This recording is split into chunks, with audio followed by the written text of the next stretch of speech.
দাখিল হয়েছিল 6টি নমিনেশন পেপারই বৈধ বলে গৃহীত হয়েছে। সেই 6টি নমিনেশন পেপার আমরা প্রার্থীদের নাম বলছি।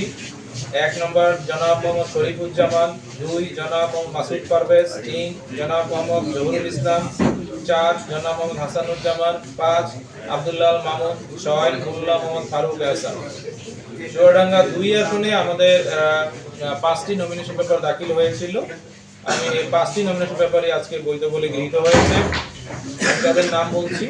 1 জনাব মোহাম্মদ রুহুল আমিন, 2 জনাব মাহমুদ হাসান খান, 3 জনাব মোহাম্মদ নূর হাকিম, 4 জনাব মোহাম্মদ হাসানুজ্জামান, 5 জনাব মোহাম্মদ আলমগীর হোসেন। এই 2 আসনে মিলে মোট 11টি নমিনেশন পেপার দাখিল হয়েছিল 29 তারিখের মধ্যে। তো এই আজকে বাছাই পর্বে এই 11টি নমিনেশন পেপারই বৈধ বলে গৃহীত হয়েছে। আল্লাহর অশেষ রহমতে আমরা যারা নির্বাচনে অংশগ্রহণ করার জন্য নমিনেশন সাবমিট করেছিলাম সবার অনেকেই বৈধভাবে বৈধ হিসেবে ঘোষণা করা হয়েছে। নির্বাচনে লেভেল প্লেইং ফিল্ড থাকবে বলে আমাদের আশা। এখন পর্যন্ত নির্বাচনী পরিবেশ ভালো আছে।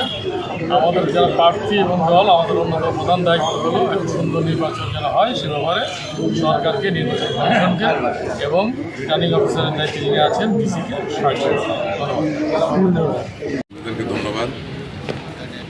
আজকে আমাদের প্রাথমিক মনোনয়ন যাচাই বাছাই শেষ হয়েছে। এতে আমাদের 6 জন প্রার্থী ছিলাম চুয়াডাঙ্গা 1 আসনে। 6 জন প্রার্থীকেই এই যাচাই বাছাই বৈধ প্রার্থী হিসেবে ঘোষণা করেছে চুয়াডাঙ্গা জেলা রিটার্নিং অফিসার। এই নির্বাচন নিয়ে গত সপ্তাহে আমরা বসেছিলাম। রিটার্নিং অফিসার আমাদের সমস্ত প্রার্থী নিয়ে বসে আমাদের আচরণবিধি সম্বন্ধে আমাদেরকে বলে দেওয়া হয়েছে এবং চুয়াডাঙ্গাতে রিটার্নিং অফিসার একই মঞ্চে সমস্ত দলীয় ইশতেহার পাঠ করা এবং একই সাথে একই মঞ্চে বক্তব্য দেওয়ার জন্য আহ্বান জানিয়েছে। আমরা প্রত্যেকটা প্রার্থী আমরা এটা অ্যাকসেপ্ট করছি। আমার মনে হয় যে এটা অনেক সুন্দর হবে এবং সামাজিকতা এবং আমাদের দলীয় ভারসাম্য বজায় রাখার জন্য এইটাই হলো সবচেয়ে ভালো। আর এমন যার যে দলের প্রার্থী তারা তো অবশ্যই নিঃসন্দেহে সব জায়গায় ভোট করবে, ভোট যাবে ছোট নতুন এবং ফিরে আসা গ্রাহকদের জন্য নগদে চলছে ক্যাশব্যাক সহ প্রতিদিন হাজারো উপহার জেতার সুযোগ। হবে আশা আর ফেরা, সারপ্রাইজ সেরা। আসসালামু আলাইকুম সম্মানিত এলাকাবাসী, আমরা আজকে নির্ধারিত তারিখ ছিল বাছাই সম্পূর্ণ হয়েছে। আমরা এখন নির্ধারিত ডেট থেকেই 22 জানুয়ারি থেকে আনুষ্ঠানিকভাবে নির্বাচনী কার্যক্রম শুরু হবে।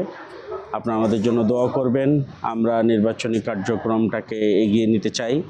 সবাইকে নিয়ে আমরা এই নির্বাচনের বৈতরণী পার করতে চাই। আমাদের সরকারের কাছে দাবি, প্রশাসনের কাছে দাবি, সকলের জন্য যেন লেভেল প্লেইং ফিল্ড তৈরি হয়, সকলেই যেন সমান সুযোগ পায়, সবাই যেন ফ্যাসিস্টের সেই দিন আবার নতুন করে কায়েম করার কারোর অভিপ্রায় যেন না থাকে, সেদিকে লক্ষ্য রাখার জন্য উদাত্ত আহ্বান রাখছি। পুলিশ প্রশাসন, আর্মি প্রশাসন, সিভিল প্রশাসন তাদের যে হারানো ঐতিহ্য সেটা যেন আবার ফিরিয়ে নিয়ে আসে, তার জন্য আপনারা ভূমিকা রাখবেন বলে আমরা বিশ্বাস করি। আমার প্রতিদ্বন্দ্বী সকল প্রার্থীকে অনুরোধ করব, আমরা সবাই মিলে নির্বাচনী আচরণবিধি মেনে নিয়ে আমরা এগিয়ে যাব।